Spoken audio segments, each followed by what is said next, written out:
more sustainable planet by going and growing green. So how can you be more sustainable on the landscape while also creating biodiversity?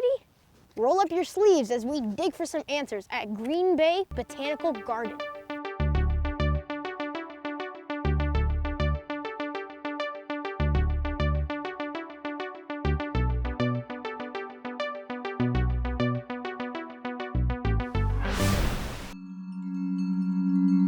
Critical questions.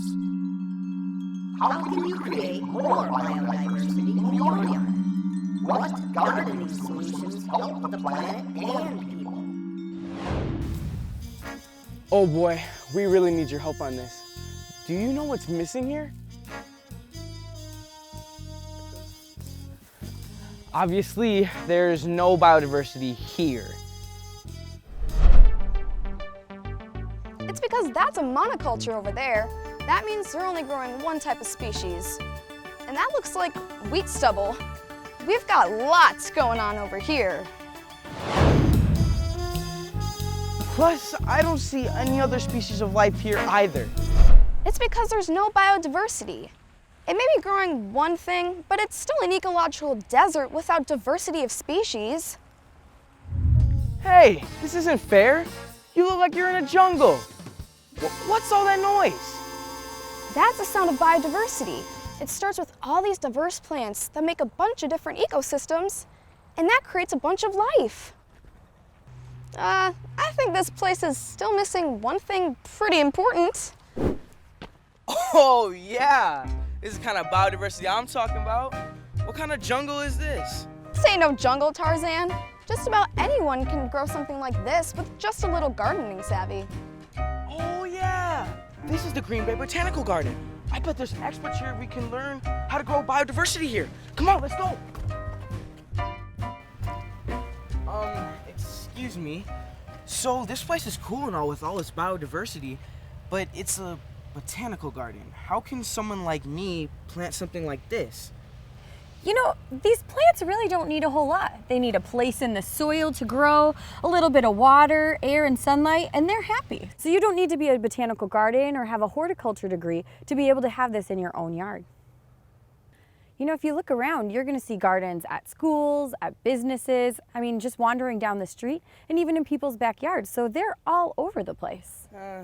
Seems like a lot of work. I think I'd rather just, chill or play computer games. What's in it for me? There is work in the garden, but the benefits are so amazing. Just imagine picking off that ripe red tomato and biting into it and the delicious juiciness of it because you've grown it in your own backyard. Well, with a garden, not only are you growing some of your own food, you're also helping the planet. You're creating this awesome ecosystem for all of the animals and plants that are living in the world around us. So it's not only what's in it for you, but it's also what's in it for the world. Why is it important to plant such a variety of species?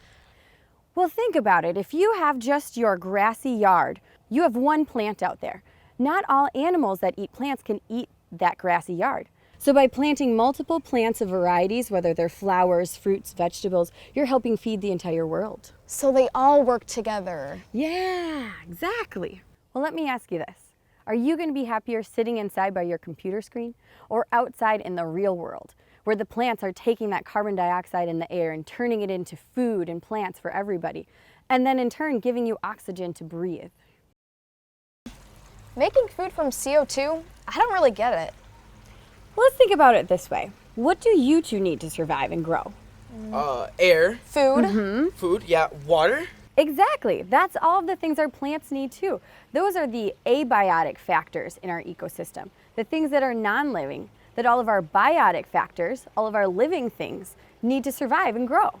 So the cool thing is, those plants, they're using the carbon dioxide that we breathe out, and then they're respiring, they're giving off oxygen for us to breathe.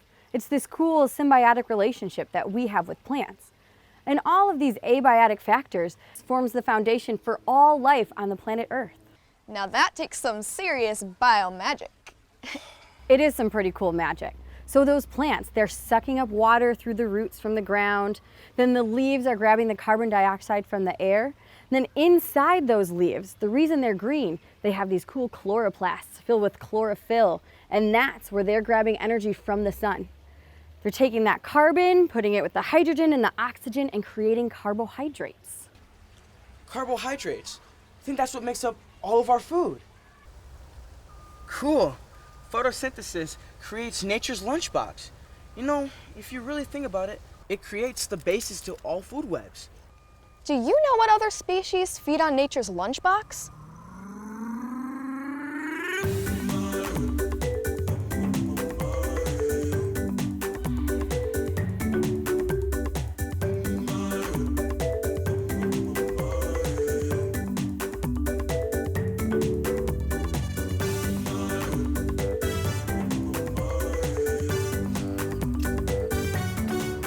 After all that, I'm really ready to start gardening. But keep in mind, we're still beginners.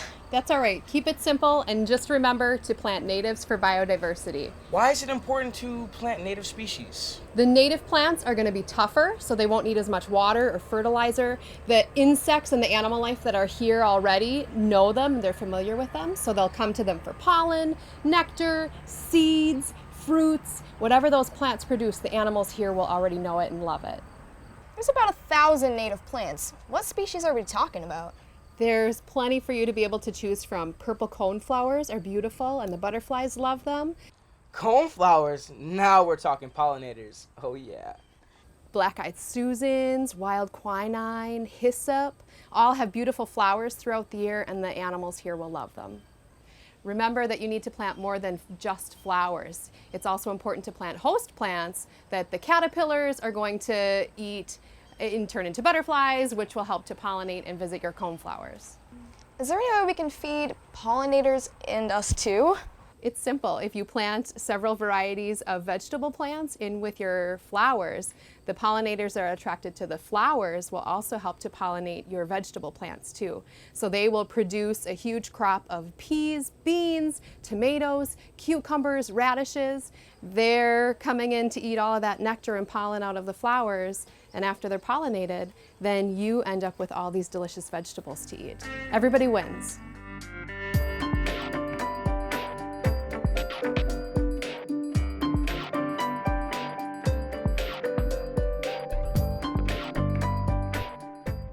Man, this soil is very rich. Can't wait to start planting some native species for pollinators. No, let's plant radishes and tomatoes. Don't you want to feed nature? Don't you want to feed humans? I want to make the planet better. And I want to make the planet better. Well, we'll see who's right. Well, you can plant for pollinators and for people. You can increase the biodiversity, and there's food for everybody. So you're both right. Both right. That's what I thought.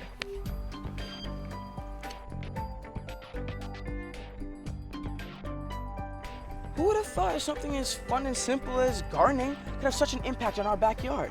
Yeah, just think of the difference it could make if our whole neighborhood planted gardens. Or even better yet, the whole city planted gardens. Or country. So if you believe in making our backyard ecosystems and the entire planet healthier, give gardening a try. Hey, you might get a green thumb out of it. Wait, is mine turning green? What? Not sure how to get started? That's easy. Visit Green Bay Botanical Garden, where you can get ideas and tons of inspiration. Then you can begin planning your own garden with a blend of biodiversity and sustainability for your yard and life.